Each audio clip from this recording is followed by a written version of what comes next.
Hey guys, welcome back to my channel. I'm Shana and I'm here to speak about books and writing and other things as well. Today I thought I would do a video about all the books that I'm going to be focusing on, all the books that I want to read next year in 2024. So the first ones that I've got, actual physical books that I have, I would like to read more Neil Gaiman books. I've read quite a few of his, like The Ocean at the End of the Lane, Neverwhere and Nancy Boys, but I don't think I've read enough of him. I haven't read American Gods, which I know is a big one. I haven't read the Sandman series, and I also haven't read his short fiction, and I really do admire him as a writer. I think he's very quirky. I think he takes metaphor and plays with it, and I really love that. I don't love all of his books, but I love the ideas behind them, if that makes sense, and I love the depth of world and the depth of setting that he creates, so I would like to put more of that in my writing. Therefore I thought reading more of his short stories. I've got this one, which is Smoke and Mirrors, and I've got Trigger Warnings, which is another collection. I think I've got Fragile Things on my Kindle, so reading more books like that I think would be really helpful to help me, one, hone my own craft, my own ability to write short stories, but also novels as well, but also for me to get more of an in-depth and snapshot of Neil Gaiman as a writer.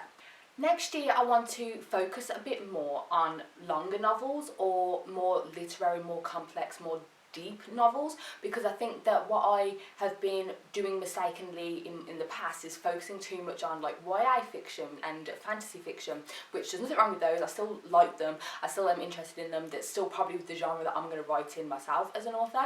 However, I think that that's the reason why I haven't enjoyed all of the books that I've read, and why I can't find a 5-star read, is because I'm not picking books that are more contemplative and reflective, like I mentioned in my video about what I would like from a 5-star read. I think that I need books that have a lot more depth, have a lot more emotion, and I think that can be found in books that maybe take a bit longer to get through them because they're longer, or because they are actually of the literary genre, or they're set in another culture, things like that. Those are the kinds of books that I think I want to focus on. So for next year, I've had this for 3 years now. I think I got it in 2020. I want to really read The Testaments by Margaret Atwood. I've read The Handmaid's Tale quite a few years back, loved it. I absolutely love her as an author. I love the TV show as well, so I'm sure I'll like this. I just keep getting intimidated by it for some reason, but I'm sure I'll love it, so I want to get to that next year. I really want to read a Kazuo Ishiguro book. I think I have read a book by him. I'm spacing at the moment, but if I can remember it, I'll put it on the screen. But I would like to read another one. And Clara and the Sun, I saw it in my supermarket. I was like, oh, I want to read him. I've heard mixed reviews about it, but I would like to get to this. Again, I think it's a story that might take a little bit more for me to get into it, but hopefully it'll be something that's really profound, really nice. I know I said I don't want to read fantasy, but I've heard really good things about The Name of the Wind, and it's not the typical fantasy that I would usually go for, and it is adult fantasy instead. So maybe I would actually enjoy it more than the other fantasy that I usually read, because it's a bit different, because it has more depth, because it's I think it's an adult talking about his past and going through all of his life, so maybe in that respect it will be a bit more reflective. But I know that it's a big book, obviously. It's a slower paced book as well. It's not just all, nitty gritty, fast paced. So I think I will struggle with it, but I want to give it a go. I want to see a different way of exploring fantasy, so that I can find fantasy books that I actually do like, because I love fantasy. I love other worlds. I love magic systems and powers and all that thing, those kind of things. So I think that being able to find fantasy that I do enjoy is also still really important to me. We've got another one that is a fantasy, however, it is Dark Academia. Everyone's heard of Babel. Don't know if it's Babel or Babel, but I call it Babel, by R.F. Kuang. It's very popular, it's won awards. I think it's been out since last year or maybe the year before. It's a historical fiction. It's set in Oxford, I believe. If I read the inside cover, it says, "An act of translation is always an act of betrayal. Oxford, 1836, the city of dreaming spires. It is the centre of all knowledge and progress in the world, and at its heart is Babel, Oxford University's prestigious royal institution of translation, the tower from which all the power of the empire flows. Orphaned in Canton and brought to England by a mysterious guardian, Robin Swift thought Babel a paradise, until it became a prison. but can a student stand against an empire? So it sounds like it'll be really, really interesting for me because I am interested in language. I love foreign languages. I am interested in culture. I'm interested in like colonisation, the effects of colonisation across the world. I am interested in all those things, and I love fantasy, and I love dark academia, and I love a good, you know, like dystopian rebellion kind of story. So I think it'll tick all the boxes, but again, it is a thick book. I reckon it'll be quite literary or intellectual at times, and sometimes that can be off-putting, but if it's done well, I hope I'll really enjoy it. And again, I hope it will influence my writing, because those are the kinds of books that I want to write, ones where, yeah, it has all these cool, fast-paced, awesome fight, powers, but it also makes you think, and it feels more reflective, and it feels deeper, like it's got a deeper message. Those are the kinds of books that I want to write, so I need to read more books like that. Another one that I've got in physical copy is The Kite Runner. It's a classic, everyone has heard of it, I'm sure. There's a film out as well. I think I've watched the film, but it was quite a few years back, so I don't really remember anything. This is another one that I think will be a beautiful, emotive, important read for me.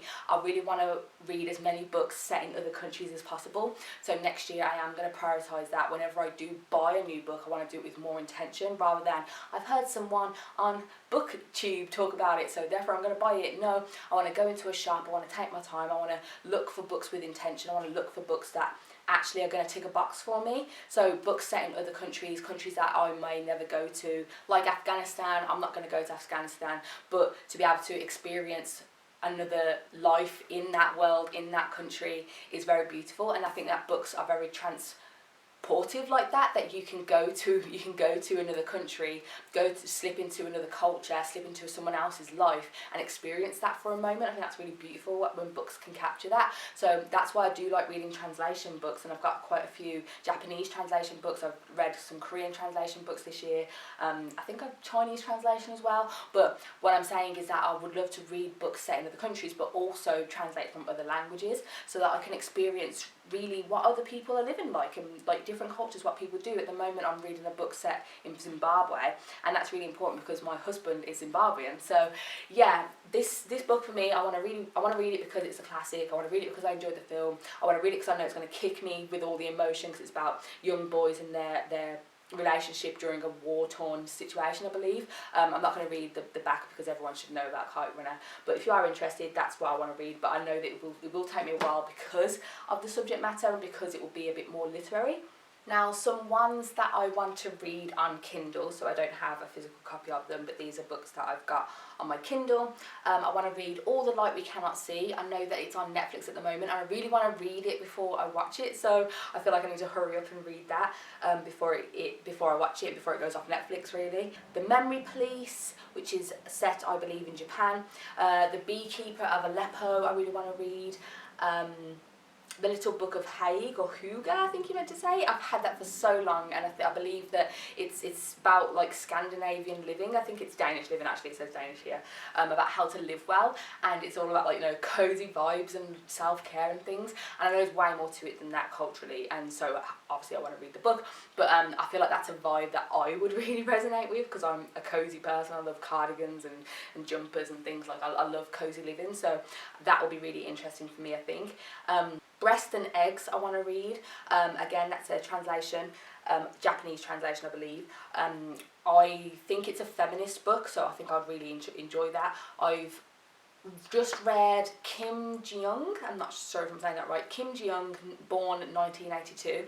I really enjoyed that. It wasn't what I was expecting, but it was really enjoyable, fast, easy read, but also the fact that it was very feminist, and it was talking about, you know, feminism also as a Korean woman, so a woman of colour, and, you know, the experiences of women in Korea by the cultural standards was really, really interesting to me. And I realised that as a woman of colour, sometimes I think about the fact that I'm mixed race, I'm half black, rather than thinking of I'm actually mixed race and a woman. So, like, things have got like an additional difficulty for me. And I don't want to go into that, this is not what it's about, but like reading books like that are actually more interesting to me than I realised they would be, which is a bit silly, but yeah, hey ho.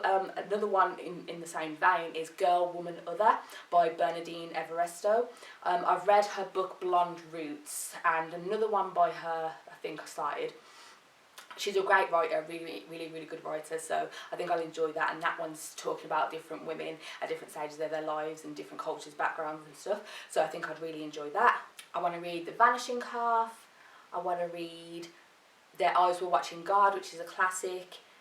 I want to read Exit West, which I believe has been made into a film. I know that Barack Obama recommended that. I think that sounds really interesting in terms of people being displaced, people being in countries where they're forced out of their homes, and what they would do to escape that, and what that means to escape that, and what they're escaping to. I think that's very interesting and very important, obviously, in the climate that we live in right now, where, you know, land and ownership is a very nuanced and difficult topic that's causing a lot of strife in our world. So I think that educating myself in that way and having like an emotional experience through a book can help me to better understand those experiences.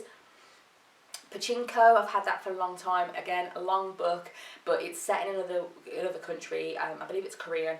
I think that it's been very critically acclaimed. It's very good, so I would like to read it. I just keep getting scared of like big books, but I think that next year I need to stop being scared of a big book, because if it's big and it takes me a long time but I'm really enjoying it, that's more important than anything else. I'd rather have at the end of next year say that I read 12 books but they were all 5 stars, or 12 books and they all taught me something. I'd rather have that than 100 books that didn't teach me anything. I mean, I'm never going to read 100 books this year, I'm just surpassing 50, but yeah, I don't want to read a lot but get very little from it. I'd rather read a few amount and then get a lot from them.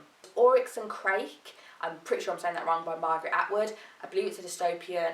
Obviously she's a brilliant writer, so I need to read more from her. I can't be like, oh, she's a brilliant writer but all I've read of hers is The Handmaid's Tale. Instead I need to read more of her work. I know she's got a lot out there, so that's really one that's up there on my list. The Long Way to a Small Angry Planet, I've heard good things about. Crazy Rich Asians and Virgin Suicides and The City of Girls. So I know that I kind of went through those really quickly. It's because I've got them on Kindle and I'm just looking quickly at them. But if you are interested in those books, obviously I've put them on the screen. Go do your research on them yourselves. But the reason I'm prioritising those kinds of books, like I said, is one, I've had them probably a long time on my Kindle or a long time on my bookshelf, but I keep pushing them back because I think sometimes I don't think I'm intelligent enough maybe to get and experience those books as deeply as I want to.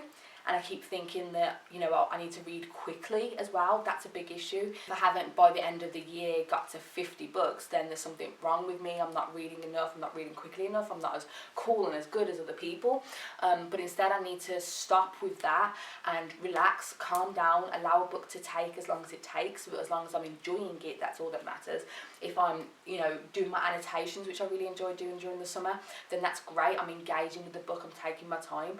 And I think that's something that's beautiful about reading that has got lost a bit, I think, in the digital age, is that we can take our time to read, and that's okay. We can, like, you know, go slow. It's meant to be slow. It's not a TV show where it's fast paced. You can just sit there passively doing it. Instead, you are engaging with it page by page by page, and that's a beautiful exploration of another world, another character, another voice that we should take our time with. And I think that's something I really want to take into next year. The focus of next year, what I've learned from this year that I am taking into next year, is that, yeah, I need books that are a bit more reflective, books that maybe do take me longer, books that are set in other cultures, other worlds, other voices, books that the style of it's different to maybe the basic what's popular.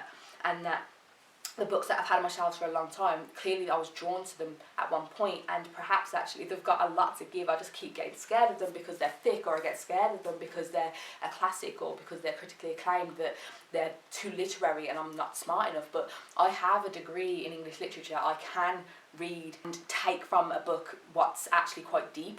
I can understand a book on a deeper level. I just need to take the time to do that whilst also having the pleasure of reading, and not be scared or put off by a book that takes me a little bit longer, or a book that immerses me a little bit deeper than the surface level.